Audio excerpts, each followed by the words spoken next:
welcome to the Badass Breastfeeding Podcast. This is Dianne, your lactation consultant. And this is Abby, the Badass Breastfeeder. And today's episode is brought to you by Imani.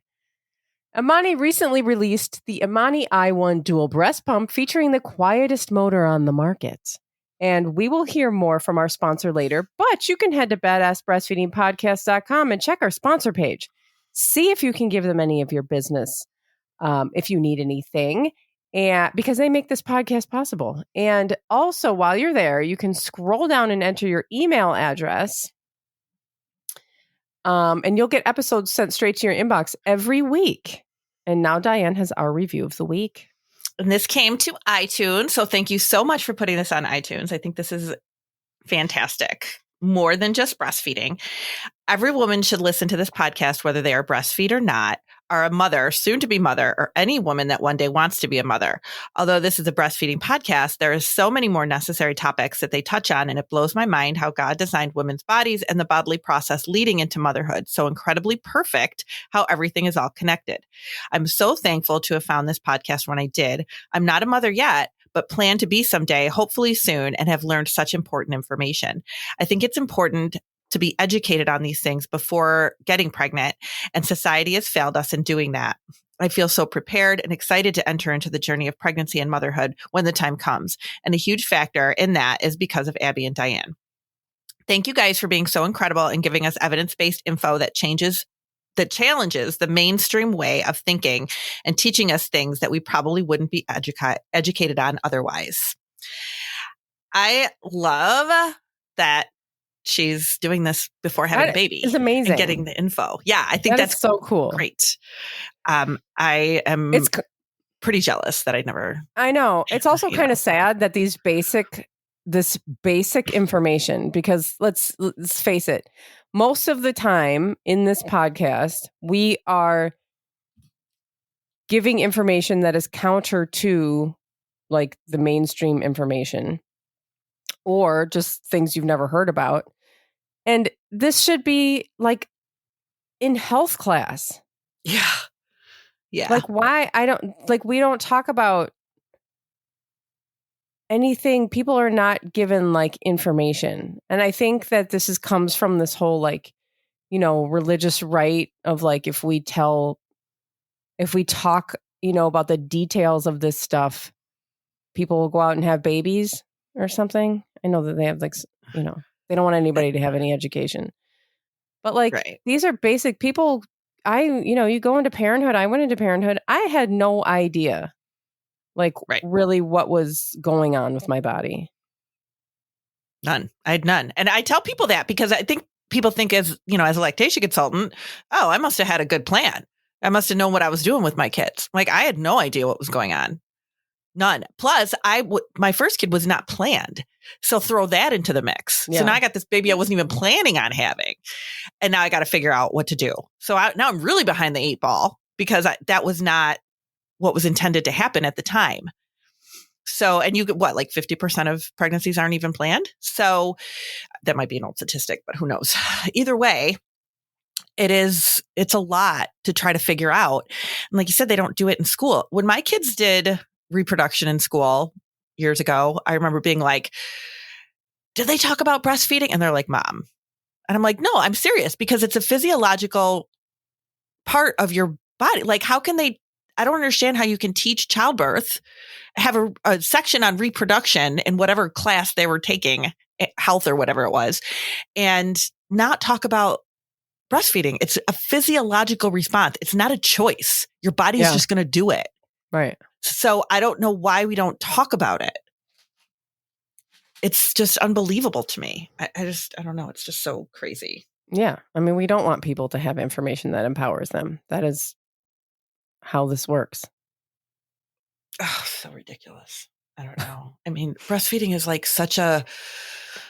it's like, I don't know. And maybe I was saying this to somebody the other day, like maybe it's because this is pretty much what my life revolves around because it's my career, but I feel like it's like one of the only things in the medical world that there is just like this huge tarp thrown over it where nobody knows anything, or they're just like pretend they know stuff and give really bad information all the time and just make things up. Like in what other medical part of the world do you see that? You know, like, do you go to your doctor about like a serious medical issue and people are like, they just make stuff up? Right. And you just, you know, like, I mean, come on. The only other thing, really the only other thing I can think of is menopause. Well, which is, again, another women's just something thing. that goes on with women. Yeah, when women, there is a very obvious and well-known, void in, research and literature and all that of women's health. My head's in the sand about menopause, by the way. I'm just going to. Yeah, I'm sure. Well, yeah. I mean, and it's like that. Yeah. I'm just bitter. Yeah, there's a lot of like, stuff. I know. Yeah. Yeah. And speaking of hormones, like if you have children later and then you're having children and then you're going to go straight into menopause or whatever, obviously it's a process over many years, but yeah. Yeah.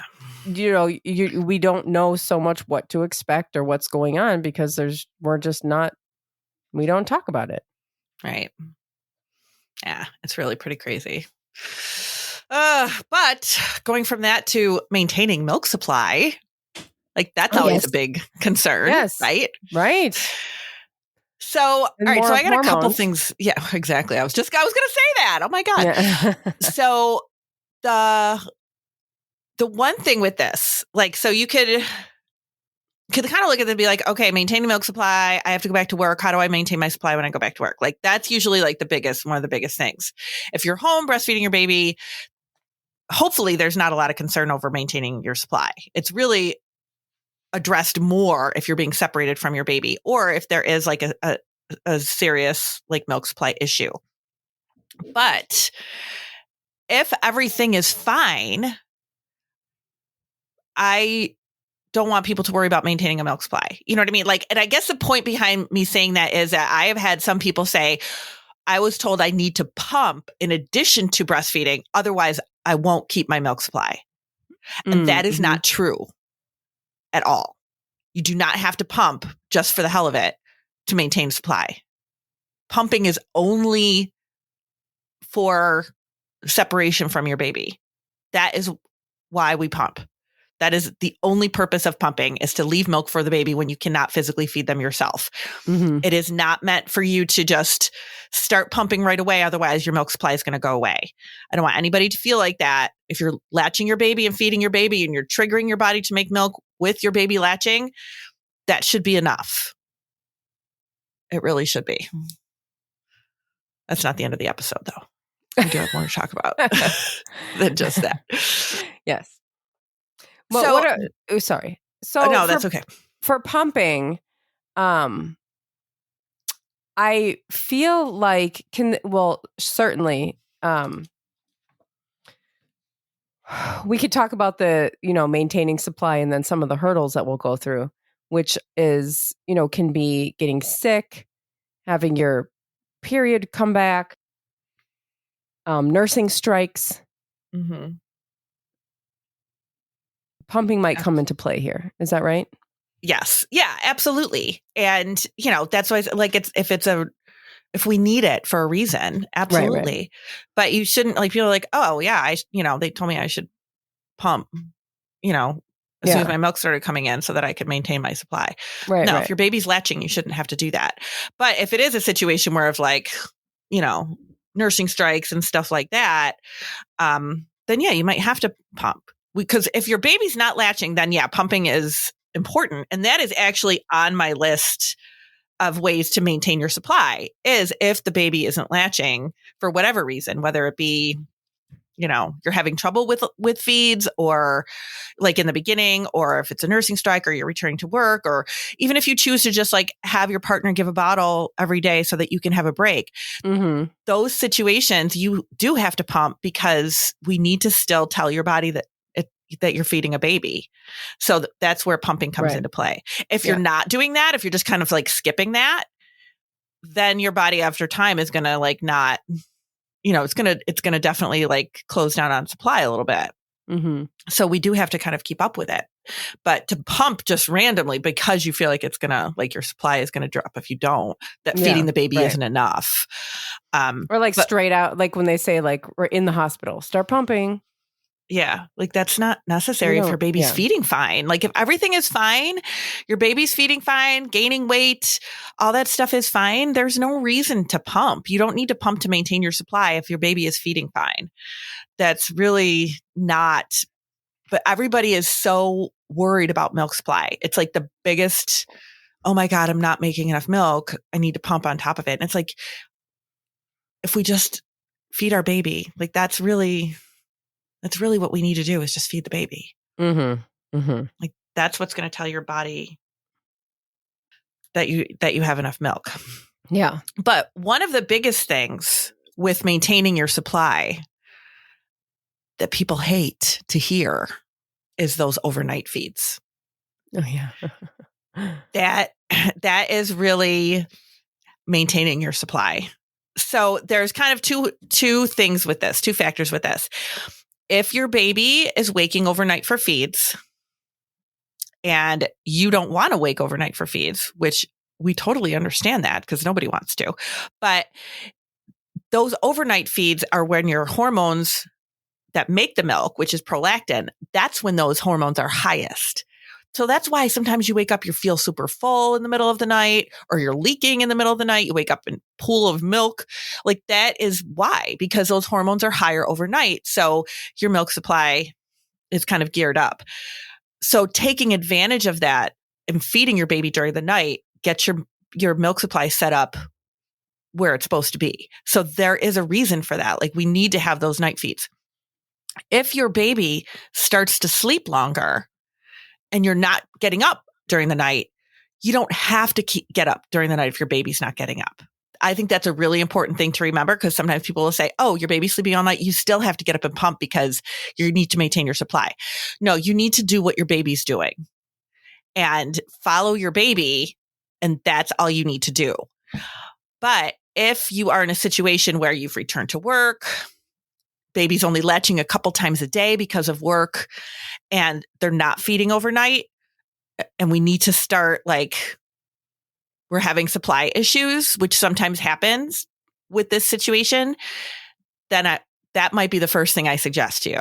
Like if you came to me and you were like, all right, I'm really having a hard time getting enough milk for my baby for daycare. I'm going to probably ask is the baby up during the night? And if they say no, it's like, okay, I know that doesn't sound like anything you might want to do, but you might have to start pumping during the night just to stimulate that hormone to boost your supply up. But it's not those night feeds. Like if you avoid them on purpose, your supply could drop. I'm not saying it will. I'm not saying it's a guarantee, but if you're I'm just going to sleep through the night from day one, somebody else can do the feeds overnight. It's not going to be me. Your supply probably will take a hit with that. It's just kind of the way it is. Yeah. Those nighttime feedings. And so this is where we get into bed sharing or co-sleeping, having the baby close so that you're not having to go up and down stairs or down the hallway or whatever, having the baby near you so that you can easily have the baby latching at night and you can still sleep because that's an important time for maintaining supply. It really is. The skipping feeds is the biggest, one of the biggest causes for a supply issue. And it is demanding. We know breastfeeding is very demanding, especially in the beginning, but that is what's necessary to make sure that your supply is what your baby needs. That feeding on demand, that sets your body up for a good milk supply. So that's what's just going to kind of maintain as you go. We know that to start, breastfeeding is very hormonal. I mean, we've talked about this quite a bit, but as you continue on with breastfeeding, it becomes more of there's still hormones involved, obviously, but a lot of it becomes a supply and demand thing. So if you are not telling your body you need the milk, your body is just going to kind of stop making the milk. It's not going to happen in a day, but over time, it's going to definitely start to decrease your supply. So maintaining supply is where we're like still stimulating that supply the way we need it to for your baby to get the milk that they need. That's why in the United States, when returning to work, anywhere from birth to 3 months, which is typical here, that people return right away, that they struggle more with supply because it is harder to keep things going when you're not with your baby. Couple of other, so one other, I wonder if we should even, you know what, let's hear from Amani, and then I will get into a couple other things that would maintain supply. Okay, that sounds great. We'll be right back. Today's episode is brought to you by Imani, helping mothers everywhere with the right tools. Imani recently released the Imani i1 dual breast pump, featuring the quietest motor on the market. Experience optimal pumping with hospital-grade strength output, as well as a never-before-seen boost mode.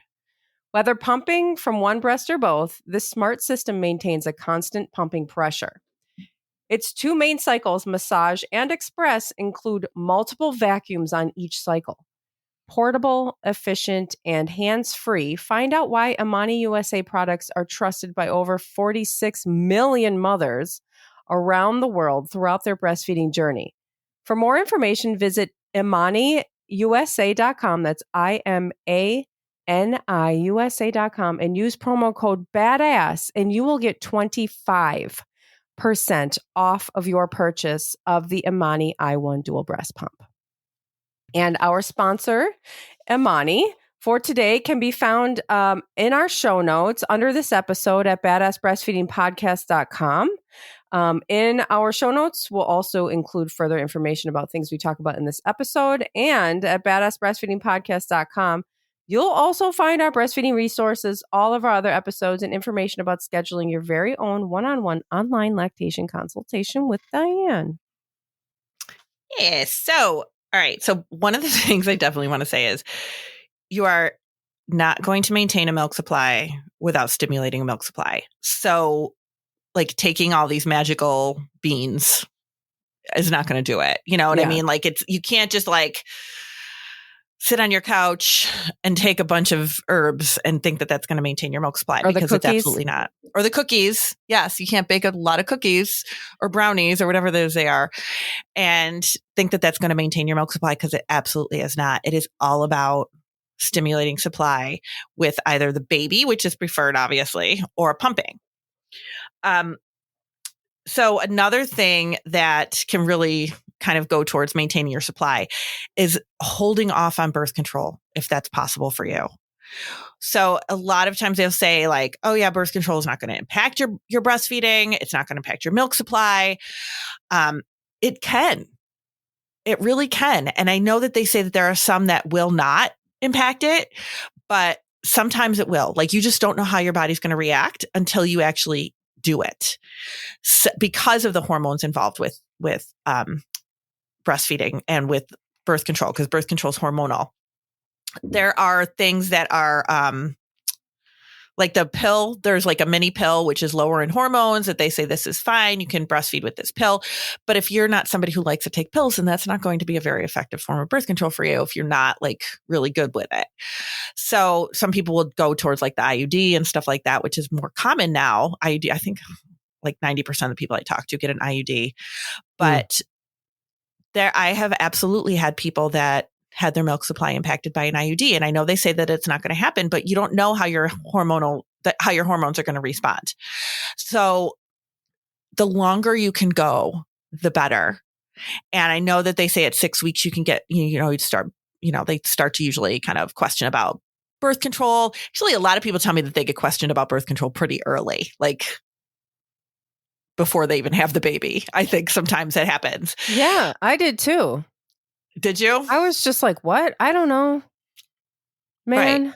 Right. I'm just trying to survive right now. I know. And people are like, oh, what kind of birth control? We really think you should have a birth control. And then you go for your 6-week appointment, like, oh, birth control, birth control. Yep. So you feel like you need to like come up with an answer. Sometimes people tell me, no, I haven't done it. I haven't done it, because I usually do ask, especially if they come to me with a milk supply issue or a concern about milk supply. Birth control is one of the first things I do ask about. And the longer you can wait, the better. I'm not saying you can't go on anything, but the more, what's the word I'm looking for? The more regulated your milk supply is, the better you are when you start a birth control.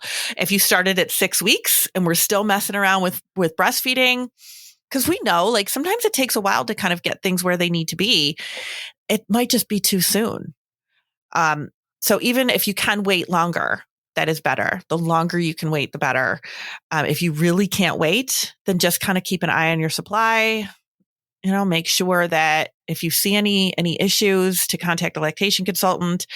But if you can wait longer than 6 weeks, that is just going to be the better option. I mean, I don't want to tell people to not get birth control if you really need it, but if you can wait longer than 6 weeks, it's better for milk supply for sure. So flange size. Let's talk about that. Oh my God, yes. Who knew? Right? Who knew there were different flange sizes? I didn't know that. I was like into parenthood before I knew that. I had no idea about that. No. Even when I started working in this field, I feel like in the last few years, it's really exploded. Like what I didn't like is that there were other flange sizes offered with a pump, but they don't send them. Like they'll send they have a standard size that they send. Yeah, but it's like, who's that size? People are spending a lot of money on these pumps. Just send them every freaking flange that there is. But it really can, it makes a difference. And I didn't know, like with Nathan, my first one, I did not pump much. Like he really did not have many bottles. My dad was 6. So at one point, when Nathan was about 6 months old. So I did, leave bottles for him when I was at the hospital. But other than that, like he really didn't. I was home with him. So I just fed him all the time. With the twins, I did count on pumping a little bit more because I needed just an extra hand with them. So sometimes I would, so I would pump a little bit more regularly with them. But I don't remember anything about flanges. Like I never heard anything about it. In fact, I never knew. Somebody gave me the pump. They're like, here, take this pump. You can have it. And it had been like circulated around through a lot of people, I think. It was not a new pump. It was nothing. People were like, here, take this. You can use it. Somebody gave it to me. I was like, okay, I don't know where it came from or anything. Don't do that, please, people. But no idea about flange sizes. None at all. No clue. Just use whatever was there. I just got I mean, when I got mine, I can't even remember what I got, but there was like a few different sizes in there. And I just like grabbed one. Yeah. You just like I didn't know something. What? Yeah. So like, they gave you extra. We know. Yeah. Now we know that flanges, if they're not the right size, can impact how much milk you get out. And if you are really depending a lot on pumping, if you are a parent that returns to work and pumping becomes your mainstream, because we know that like when you go back to work, you're gone for the majority of the day.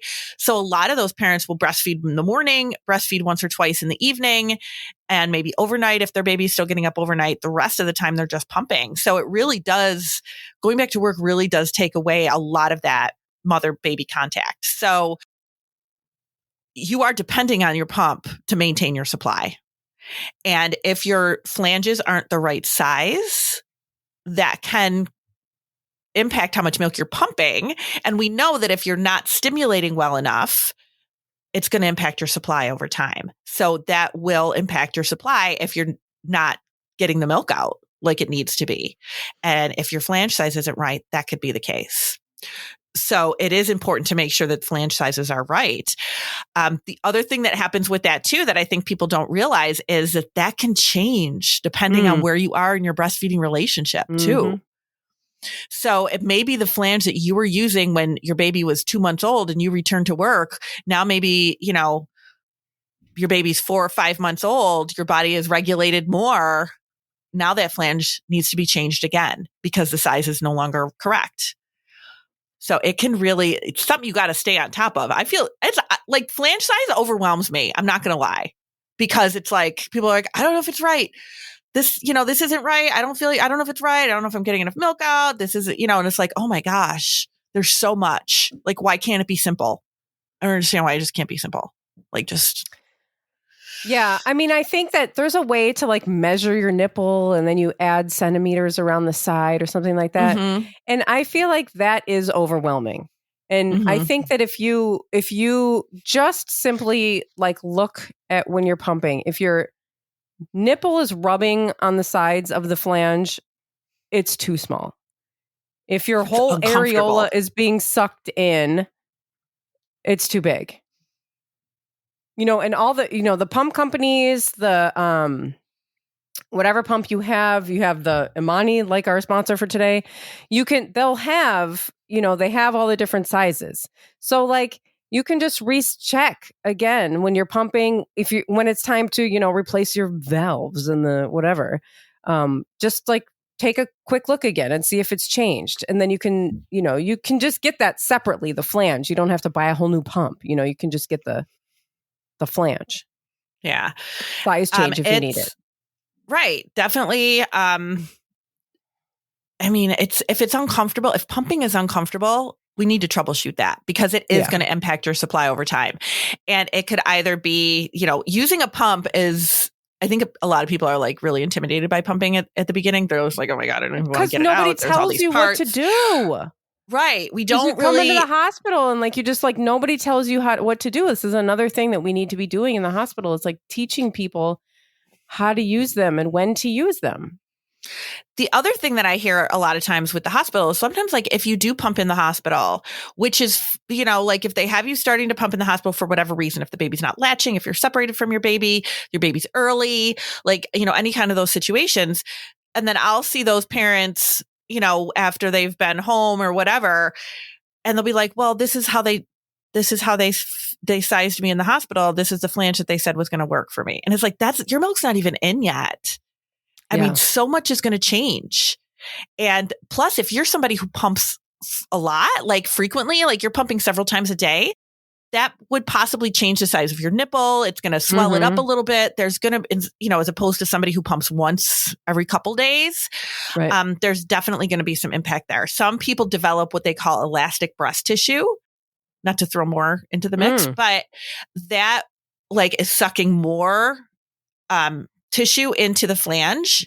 And we find that those like typical flanges sometimes aren't comfortable and aren't a good size. You just can't. Some people are between sizes. Like this is not a perfect science, even a little bit. So trying to find something that fits so that you can get as much milk out so that you can continue to stimulate and maintain your supply is important. And yes. And as an aside, using hands-on pumping.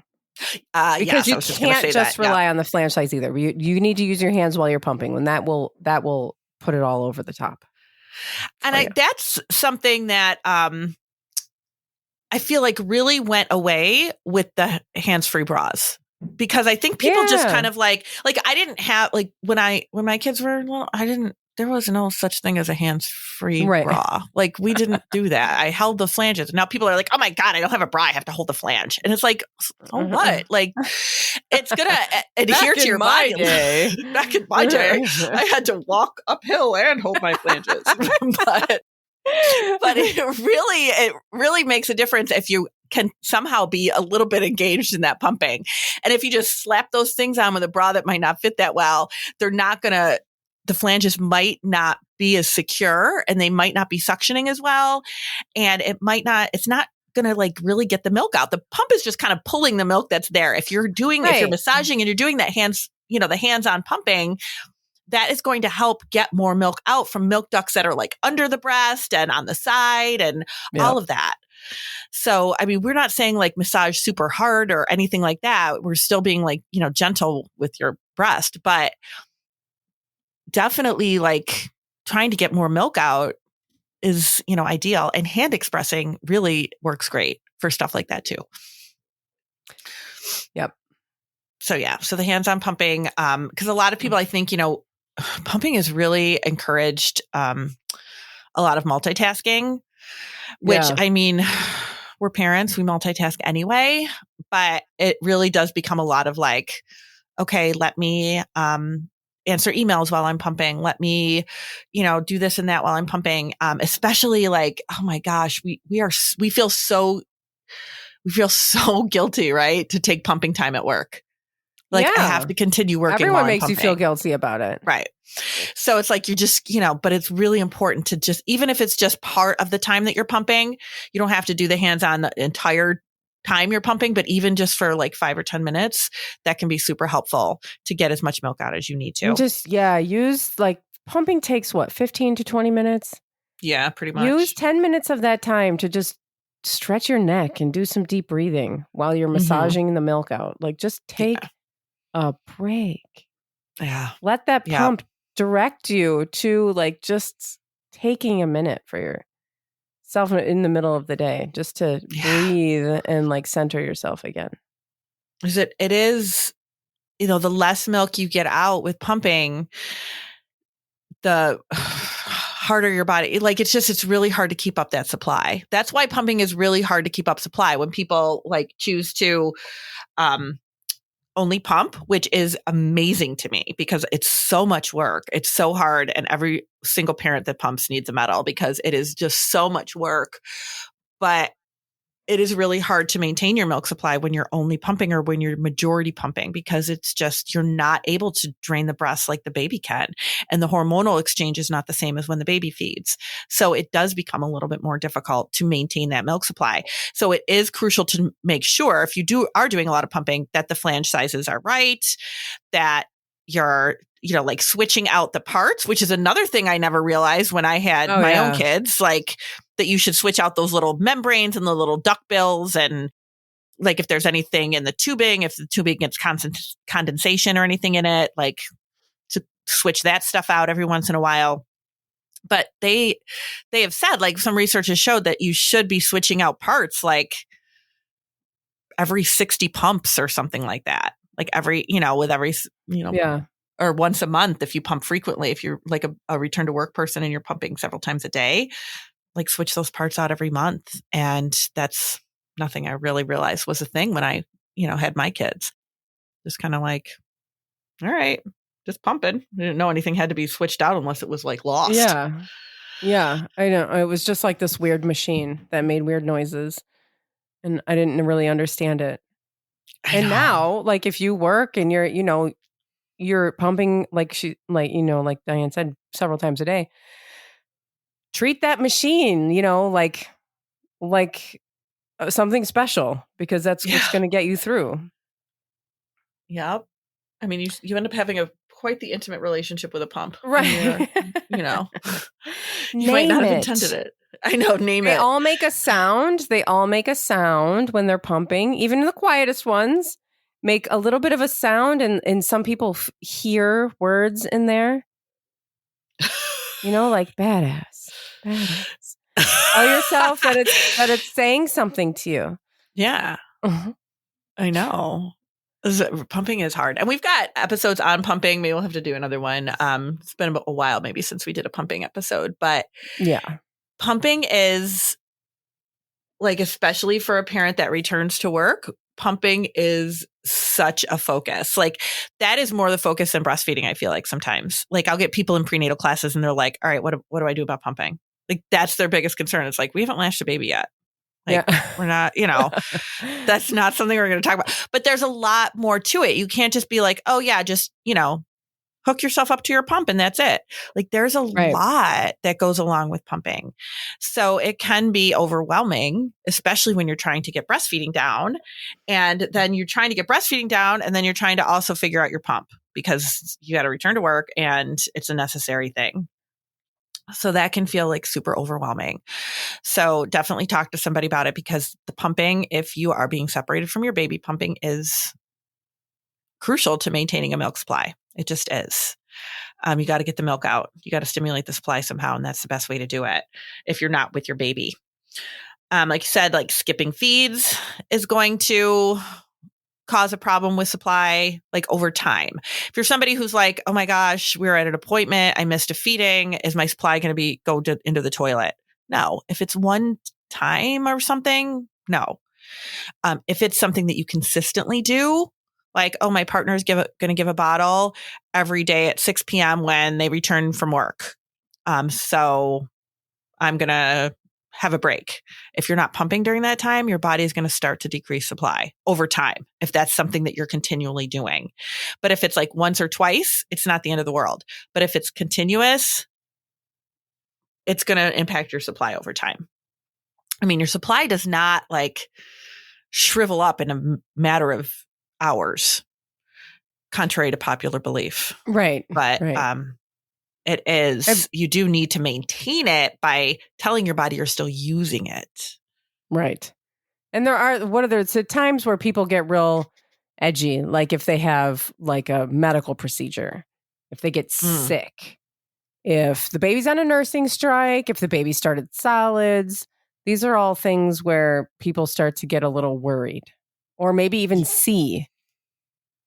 Yeah, if you're seeing going, less. Oh, I think that I don't think I'm making as much milk as I used to before the procedure, or before I was sick.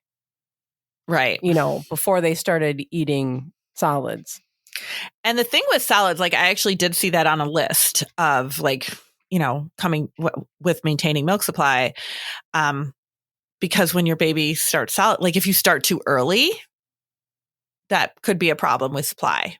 But if you start solids and you're giving solids before you breastfeed, because we always say breastfeed first, give the baby the food after.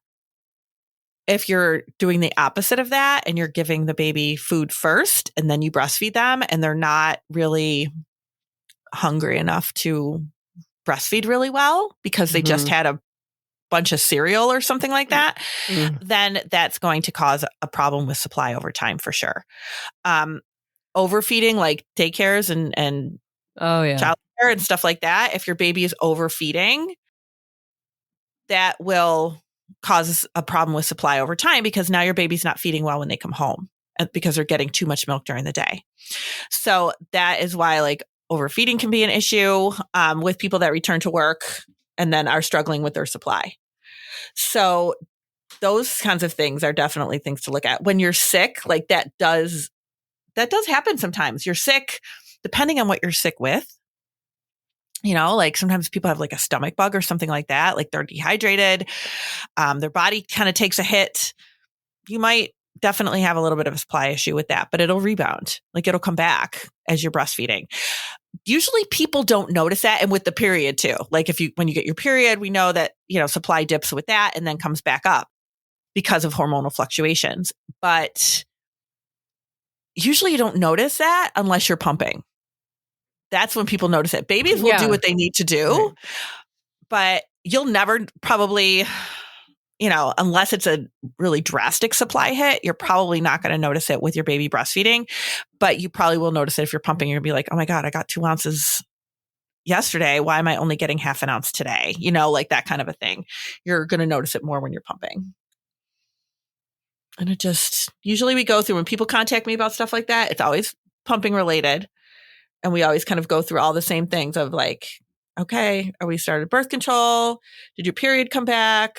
Have you switched out flanges? Have you, had, tried a different size? Cause that might be it. Have you switched out your parts on your pump? Like we do a lot of that troubleshooting. It's not just like, oh, your supply is gone. Too bad. So sad. You'll have to do something else. Like there's other things we need to troubleshoot to see if, what's going on there. But if you just have a baby that's just nursing, that's enough to maintain your supply because the baby is telling your body if they're nursing well, they're telling your body what they need. You don't need to do anything else. If your baby's nursing on demand, your supply should be keeping up with what your baby's telling it needs. And if you do feel like you have a supply issue, definitely talk to a lactation consultant. Don't put it in a Facebook group and have them give you all sorts of crazy information. Talk to a lactation consultant so you can troubleshoot it with them if you really are concerned about a milk supply issue. Cool. Yes, I agree. Abby agrees. Thank you. Oh, no. I was going to say, who doesn't worry about milk supply at some point? I know. Everybody does. Yeah. So definitely talk to somebody so you can troubleshoot if you need to. Yeah, that's it. Thanks for listening. Thank you. Bye. Bye.